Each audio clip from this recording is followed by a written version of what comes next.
আমাদের কিছু পাবলিক বলতেছে man of the series, man of the match ইন্ডিয়ার তারা নাকি রাইখে দিছে। ভাই, তোরা খেলা বুঝোস না। আমি তো কথাই বলি না এগুলো নিয়ে। তোরা এগুলো মুখ নাড়স কিভাবে? মুখ নাড়া বন্ধ কর। যারা ম্যান অফ দ্য ম্যাচ হওয়ার দাবিদার সত্যিকার অর্থে, তারাই ম্যান অফ দ্য ম্যাচ হয়েছে। যারা ম্যান অফ দ্য সিরিজ হওয়ার সত্যিকার অর্থে দাবিদার, সেই ম্যান অফ দ্য সিরিজ হয়েছে। এগুলা নিয়ে কথা বলিস না, লজ্জা শরমের ব্যাপার। সাদাকে সাদা, কালোকে কালো বলিব। সাদাকে কালো, কালোকে সাদা বলিতে পারিব না।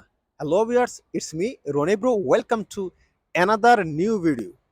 কথা বলবো ম্যান অফ দ্য ম্যাচ এবং ম্যান অফ দ্য সিরিজ কে হয়েছে এই বিষয় নিয়ে। তার আগে বলে নিচ্ছি, আপনি যদি সাদাকে সাদা, কালোকে কালো বলাটা পছন্দ করেন কিংবা শুনতে পছন্দ করেন, তাহলে আপনি চ্যানেলটা সাবস্ক্রাইব করতে পারেন, কিংবা ফেসবুক পেজ থেকে দেখে থাকলে পেজটি লাইক এবং ফলো দিয়ে পাশে থাকতে পারেন। ম্যান অফ দ্য ম্যাচ হয়েছে জেসওয়াল। জেসওয়াল হয়েছে কারণ হচ্ছে তার প্রথম ইনিংসে 51 রান এবং দ্বিতীয় ইনিংসে 72 রান। 72 রানের জন্য স্বাভাবিকভাবেই যে দল জিতে সেই দলের থেকে তো ম্যান অফ দ্য ম্যাচ হয়, তাই না? আর ম্যান অফ দ্য ম্যাচ পাওয়ার মতো যোগ্যতাও তার ছিল। আপনার 2 ইনিংসে আপনার 50+ রান, তাই না? যথেষ্ট পরিমাণে যুক্তিসঙ্গত থাকার কারণেই তাকে ম্যান অফ দ্য ম্যাচ নির্বাচিত করা হয়েছে। এবং যদি বলি ম্যান অফ দ্য সিরিজ, দেখেন ম্যান অফ দ্য সিরিজ হয়েছে আশ্বিন। আশ্বিন ম্যান অফ দ্য সিরিজ হওয়ার মতো যথেষ্ট পরিমাণে কারণ ছিল। তার বোলিং, বিশেষ করে ফার্স্ট টেস্টে ইন্ডিয়া যখন 144 রানে 6 উইকেট পড়ে গিয়েছিল, সেইখান থেকে দলকে জাদেজা এবং আশ্বিন যে অবস্থায় নিয়ে গেছে, ভুলে গেছেন? চলবে না। আশ্বিন কিন্তু সেঞ্চুরি করেছিল। সুতরাং আশ্বিন তার বোলিংয়ে 2 ইনিংসে, মানে 4 ইনিংসে 2 টেস্টে 11 উইকেট পেয়েছে। 11 উইকেট পেয়েছে এবং ব্যাটিংয়ে নেমে রান করেছে 114। সুতরাং 114 রান প্লাস আপনার 11 উইকেট যথেষ্ট ম্যান অফ দ্য সিরিজ হওয়ার জন্য। এবং সেই ক্যাপাবেল, তারই এবিলিটি আছে এত সুন্দর কৃতিত্ব করার জন্য। সেঞ্চুরিও, আবার আপনার 11 উইকেট, যথেষ্ট পরিমাণে ভালো পারফর্মার। এবং তার যোগ্যতা অনুযায়ী সে কিন্তু ম্যান অফ দ্য সিরিজ হয়েছে। এখন যারা আমাদের দেশ থেকে অনেকে ভিডিও বানাচ্ছেন যে man of the series, man of the match রেখে দিছে, ভাই খেলা না বুঝলে ভিডিও টিডিও বানাইয়েন না। মানুষের চোখে আর খারাপ হইয়েন না। মানুষের চোখে আর কি বলে, মানে কি বলে, কাঙ্গাল বিক্রি হইয়েন না। মানুষ তো গালাগালি করতেছে এমনিতেই। তার উপর যদি এইসব কথা বলেন যে আমাদের ম্যান অফ দ্য ম্যাচ, আমাদের ম্যান অফ দ্য সিরিজ, আমাদেরকে কিছুই দিল না, তারা রেখে দিছে। ভাই জীবনে শুনছেন হারুয়া পার্টি, ঠগুন্যা party man of the match হইতে, ম্যান অফ দ্য সিরিজ হইতে শুনছেন কখনো? খেলা বোঝেন না? না বুঝলে অন্তত এগুলো নিয়ে ভিডিও বানাইয়েন না। 2-3 জনে আমার লিঙ্ক পাঠাইছে, ভাই দেখেন আপনার দেশের মানুষ বলতেছে আমরা নাকি চোর, আমরা নাকি কি করছি, আমরা নাকি ম্যান অফ দ্য ম্যাচ রেখে দিছি, ম্যান অফ দ্য সিরিজ রেখে দিছি। পরে আমি দেখার পরে অবাক হইলাম যে কাণ্ড জ্ঞানহীন ভাবে ভিডিও বানাইয়েন না। 2-4টা ভিউজের জন্য নিজেকে, নিজের দেশকে মানুষের কাছে অপমান করবেন না। যথেষ্ট পরিমাণে আপনার কি বলে এভিডেন্স ছিল ম্যান অফ দ্য ম্যাচ হওয়ার জন্য ওই জেসওয়ালের, এবং ম্যান অফ দ্য সিরিজ হওয়ার জন্য কি বলে ওর, আশ্বিনের। আর যদি ওরাও না হইতো, ওদের দলেরই হইতো।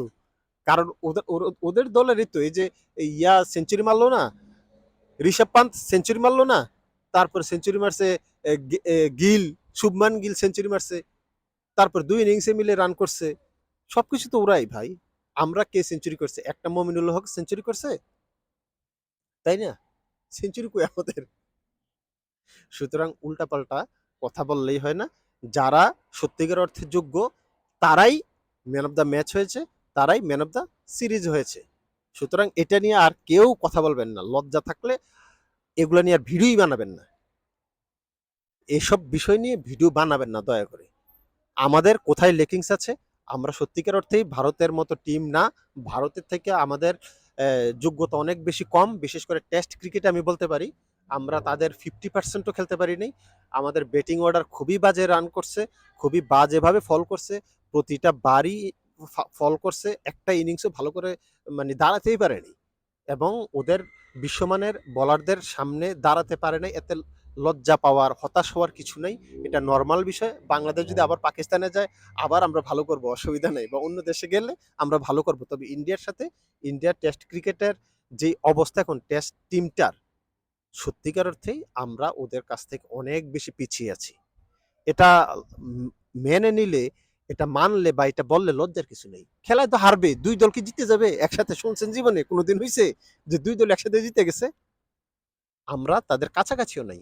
বৃষ্টি ড্র করার মতো একটা সিচুয়েশন ক্রিয়েট করেছিল, বাট আমরা সেই সিচুয়েশনটাও সুন্দরভাবে নিতে পারি নাই, লুফে নিতে পারি নাই। কারণ দেখেন, বৃষ্টি আপনার 5 দিনের টেস্ট, খেলা কয়দিন হয়েছে বলেন? খেলা তো 2 দিন হয়েছে, 2 দিন আর এক সেশন, সোয়া 2 দিন, 2.5 দিনও হয় নাই। তো আমাদের ব্যাটাররা যদি 2 ইনিংস মিলে, 2 ইনিংস মিলে যদি আমরা 2টা দিন ব্যাট না করতে পারি, আমাদের টেস্ট খেলার দরকার আছে বলেন? আমার তো মনে হয় টেস্ট খেলার দরকার নাই। ইন্ডিয়ার মাটিতে গিয়ে যতটুকু আমরা করেছি, আলহামদুলিল্লাহ ভালো করছি, এটা নিয়ে আর কোনো কথাই হওয়া উচিত না। আমাদের লেকিংস গুলা খুঁজে বের করতে হবে, ফাইন্ড আউট করতে হবে কোথায় কোথায় আমাদের সমস্যা আছে, এই সমস্যাগুলা সলভ করতে হবে, এই লেকিংস গুলা ঠিক করতে হবে, রিকভারি করতে হবে।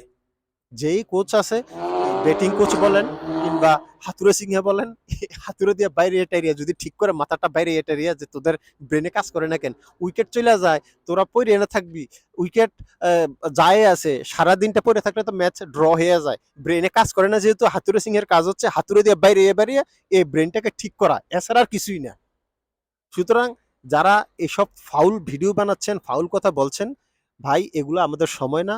ইন্ডিয়ার মাটিতে গিয়ে ইন্ডিয়াকে হারানো আসলেই অনেক কষ্টের কথা, আমাদের পক্ষে সম্ভব না। নিউজিল্যান্ড, অস্ট্রেলিয়া, সাউথ আফ্রিকার মতো দল, ইংল্যান্ডের মতো দল ওইখানে যে নাকানি চুবানি খায়, আমরা আমাদেরকে ধরে যে চুবিয়ে দেয় নাই, ডুব দিয়ে অনেকক্ষণ রাখে নাই, এটাই বেশি। আমরা ভালো খেলছি, ঠিক আছে, আমরা ভালো খেলছি, আমরা আমাদের যোগ্যতা অনুযায়ী খেলছি, আলহামদুলিল্লাহ ভালো খেলছি। এটা নিয়ে আর কেউ কথা বলবেন না, দয়া করে হাসির পাত্র হবেন না।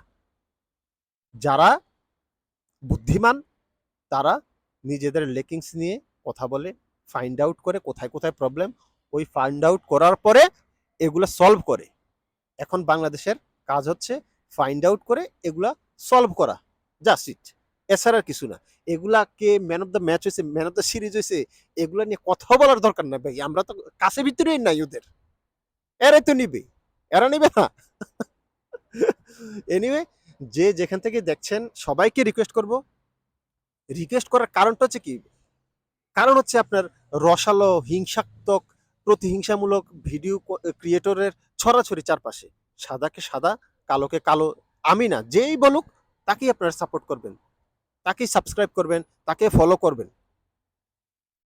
কারণ এই মুহূর্তে দ্বন্দ্ব না, বন্ধুত্ব প্রয়োজন, দেশে দেশে বন্ধুত্ব প্রয়োজন। খেলাকে রাজনীতির বাইরে রাখবেন, জাত ধর্ম বর্ণর সবকিছুর বাইরে স্পোর্টসটাকে রাখবেন, এনজয় করতে শিখুন খেলাটাকে। ধন্যবাদ সবাইকে, আল্লাহ হাফেজ, আসসালামু আলাইকুম। সাদাকে সাদা, কালোকে কালো বলবো, দেখলে দেখলো, না দেখলে নাই, সম্ভব না। আইসক্রিম ছাড়া কারো পা চাটিতে পারিব না, সম্ভব না। রসালো, মিথ্যা, বানোয়াট এসব কথা আমি বলতে পারবো না।